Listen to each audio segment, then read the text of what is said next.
They say in every crowd there's always one madman, someone loud enough, reckless enough, to make everyone else go quiet. Most of the time, people ignore him, hoping he'll burn out his own fire. But that night in a quiet diner after hours, the madman chose the wrong place and the wrong person. He and his crew stormed in, banging tables, shouting for food even though the place was closed. When the teenage cashier nervously explained the kitchen had shut down, he smirked and grabbed her wrist. "Then maybe you're the meal," he laughed, dragging her closer as his friends cheered. The air went still, cups stopped clinking. And at the back booth, a man set down his coffee and stood slow, deliberate, silent. The so-called madman had no idea. That night, he wasn't the only one in the room capable of chaos. Jasonstatham was about to remind everyone that real madness isn't loud, it's controlled. Before we continue, I just want to take a moment to thank you for being here. These stories mean a lot to us, not just for the action, but for the heart behind them. If you enjoy stories that mix courage, emotion, and quiet justice, make sure to subscribe and stay with us. It helps us keep bringing real, human stories like this one to life. The diner had been closed for nearly 20 minutes. The last few customers had already drifted out, leaving behind the quiet hum of an old jukebox that never seemed to stop playing. The clock above the counter ticked lazily, its hands dragging through the final stretch of the night. Maya, the young cashier, was wiping down the counter for the third time, not because it needed it, but because she didn't want to think about the stack of unpaid bills waiting at home. Her shift was over, technically, but she always stayed a little longer. It was safer inside the diner's light than walking alone through the empty streets of Eastbrook past midnight.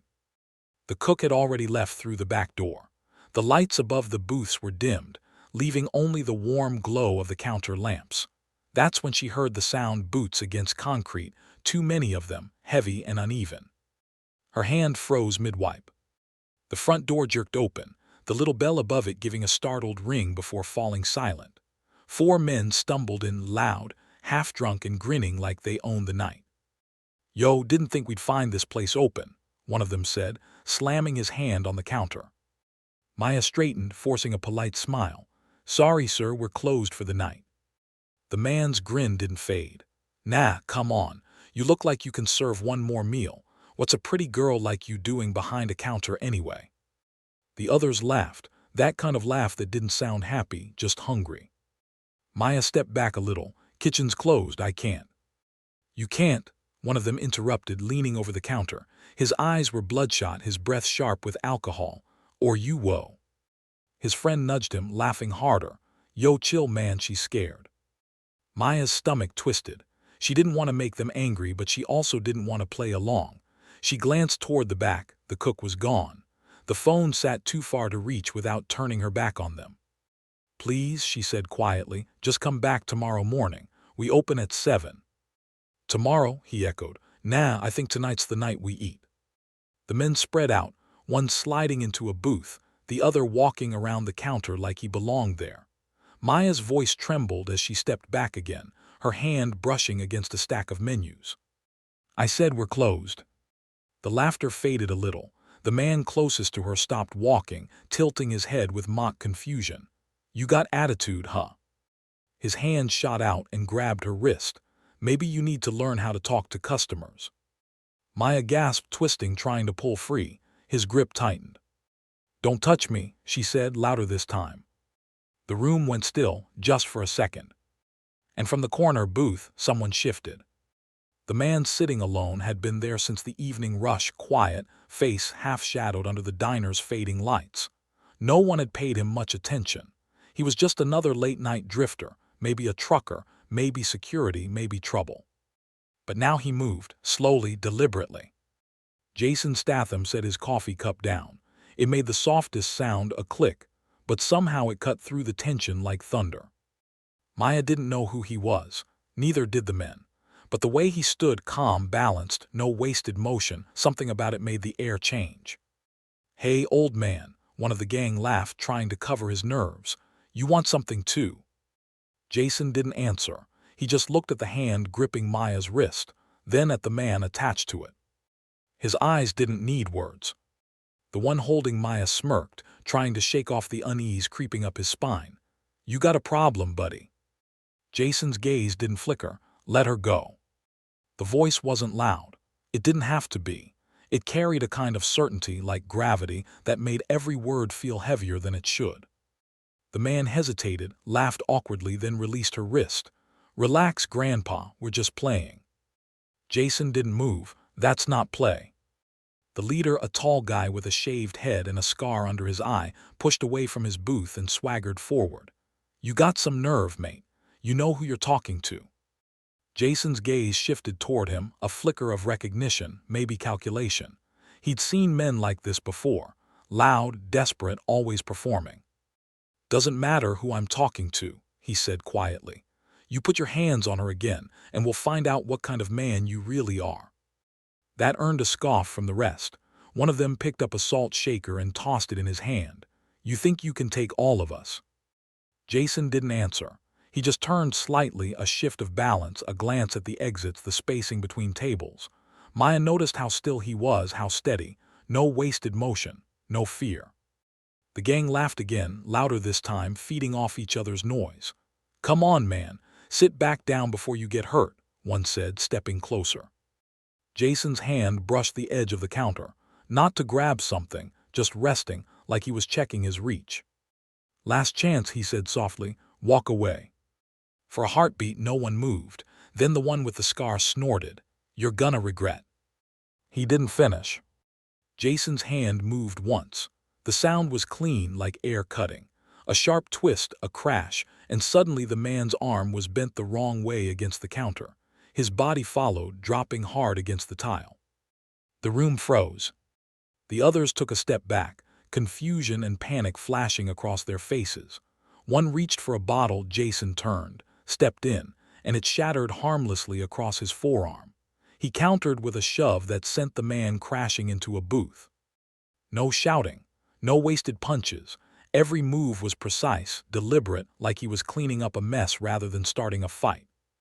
The last man standing glanced around, realizing too late that the numbers didn't matter. Jason stared at him, not with anger but disappointment. "Think about what you're doing," he said quietly. The man hesitated, then backed away, hands up. "All right, man, all right." He grabbed his friend from the floor and dragged him toward the door. The bell jingled as they stumbled out into the night. Silence filled the diner again. Only the hum of the jukebox remained. Maya stood frozen, her wrist still red where it had been grabbed. Jason glanced at her, eyes softening. "You okay?" She nodded, though her breath came in short bursts. I think so." He looked around the room, the broken glass, the overturned chair, then back at her. "You did the right thing, standing your ground." She swallowed hard. "I didn't do anything." Jason gave a faint smile. "Sometimes that's the bravest thing." He walked over to the counter, picked up his coffee cup again, and sipped it like nothing had happened. The calm after the storm. Outside, the headlights of the fleeing gang cut through the window, then vanished down the road. Maya leaned on the counter, still shaking. "Who are you?" Jason glanced at her reflection in the window. "Just someone who hates bad manners." She laughed barely, the sound trembling on its way out. Then faintly they both heard something. A car door slam, voices, angry. The gang hadn't left after all. Jason set his cup down again. The sound was the same soft click as before, but this time Maya understood what it meant. They were coming back. And this time they weren't laughing. The rain hadn't stopped. It came steady and cold, drumming against the diner's roof like a heartbeat no one could ignore. Jason stood by the cracked front window, his reflection fractured by the line of broken glass.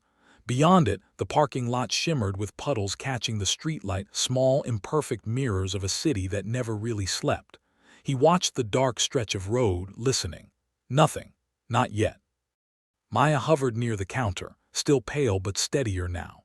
She locked the front door just as he'd told her, double-checking it even though her hands were still trembling. The clock read 1:07 a.m. The night felt longer than it should. Jason turned slightly, eyes on her. "You called." She nodded. "The cops said they'd send someone, but it might take a while, short-staffed tonight." He nodded once like he'd expected that answer. "They'll come, but those guys might come first. The words hung in the air, heavy and matter-of-fact. Maya swallowed, trying to find her breath. Why would they? They already. Jason shook his head. You embarrass them, they don't like that. He turned back toward the window. His reflection looked older than he felt, not worn, just weathered, like a man who had seen storms come and go too many times to believe they ever really passed. For a few minutes neither spoke. The diner lights hummed. Somewhere in the kitchen a tap dripped. The jukebox had gone quiet again, a mercy. Then headlights appeared, a slow roll, deliberate, not hurried. Maya's breath caught. Jason didn't move, he watched. Same car. She nodded, barely whispering. The engine idled, low and menacing. 4 shadows inside. They didn't get out right away. They were talking, arguing maybe. Then the doors opened one by one and the sound of boots hit wet pavement again. Maya took a small step back, panic flickering back into her chest. They're back. Jason's voice stayed calm, level, controlled. Stay behind the counter. Don't run. Don't speak unless I tell you to. You got your phone? Yes. Record whatever happens. She nodded, hands fumbling for her phone again, pressing record as the front door rattled against the lock. The lead man's voice slurred through the glass. Hey, you think you're tough, old man. Let's see what you got when there's no one to clap for you. Jason stayed still. He reached into his jacket not for a weapon but for something small and metallic. He clicked his lighter once, twice, letting the flame dance against his face before snapping it shut again. Then he looked up. His eyes met the man's through the glass. And for a second, even through the alcohol and adrenaline, the gang leader hesitated. Then came the sound of something breaking, a rock, maybe, or a wrench, hitting the glass hard enough to split the crack wider. Maya gasped. Jason didn't flinch. He turned, calm as ever. Back door, kitchen, go. She shook her head. What about you? I'll be there. Jason. Go. She ran. The back room filled with the sound of her footsteps fading behind the swing door. Jason stepped closer to the front window. The crack had spread like a web, one more hit away from collapsing. The leader grinned through it. What now, hero? You gonna hide? Jason didn't answer. He unlocked the door, one slow twist of the bolt, and then stepped back. The men pushed it open like fools rushing into their own trap. The leader came first, bat in hand this time. Behind him 2 others, faces red from drink, eyes wild with something between fear and fury. Jason let the door swing shut behind them. The bell jingled once faint, out of place, almost polite. Big mistake, one of them said. Jason tilted his head. We'll see. The first swing came high, reckless, all noise and no aim. Jason stepped in, grabbed the man's wrist mid-swing and twisted. The bat hit the floor. A knee to the stomach folded the man in half. A light push sent him sprawling into the counter. The second man lunged. Jason sidestepped, caught his jacket, and used his momentum to send him crashing into a booth. The table split at the edge, coffee mugs shattering against tile. The third came roaring forward, heavier, stronger, shouting curses that didn't make sense. Jason ducked under his punch, hooked his arm, and drove an elbow up into his jaw. The man dropped, unconscious before he hit the ground. The leader backed up, realizing too late that he wasn't fighting a customer. He was facing something else entirely. Jason stared at him, calm, unreadable. You're done. The man's chest heaved. You think you're some kind of savior? Jason shook his head. No, I just don't like seeing people hurt for fun. The leader swung anyway, desperate, wide, useless. Jason stepped through, caught his arm, and shoved him hard into the window. The glass shattered outward, spilling rain into the diner. The leader's breath hitched as cold air filled the room.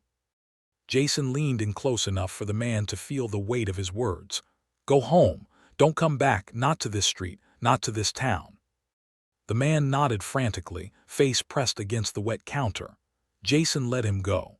He stumbled out through the door, clutching his ribs, the others dragging themselves after him like broken echoes. Silence again, only the rain. Jason stood there for a long moment, chest rising and falling slow, steady. The adrenaline faded. He looked around the diner, broken window, shattered cups, the smell of wet pavement drifting in. Then Maya appeared from the kitchen doorway. Her face was pale, her phone still recording.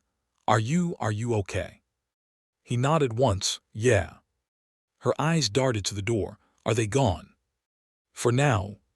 She swallowed, trying to keep her voice steady. You could have hurt them worse."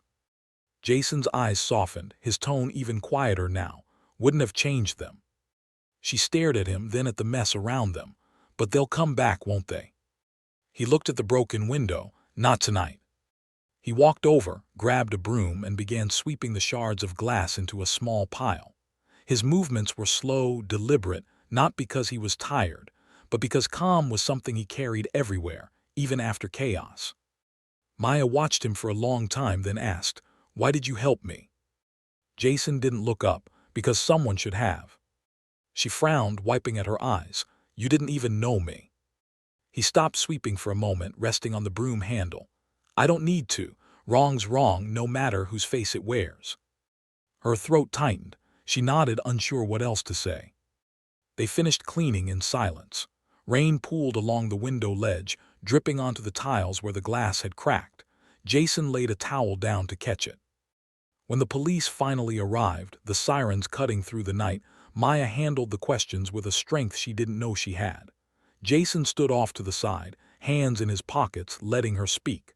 When an officer asked his name, he simply said, "Just a customer." It was enough. As the cruisers pulled away and the flashing lights faded, Maya turned to him. "They'll probably come looking for you. To thank you, I mean." He smiled faintly. "I won't be hard to find." She hesitated. "You really going to leave now?" He looked around the diner, the soft hum of the lights, the empty booths, the broken window now taped with cardboard. "You'll be okay." She stepped closer. "You think so?" "I know so," he said. "You didn't freeze, you stood your ground, you're stronger than they ever expected."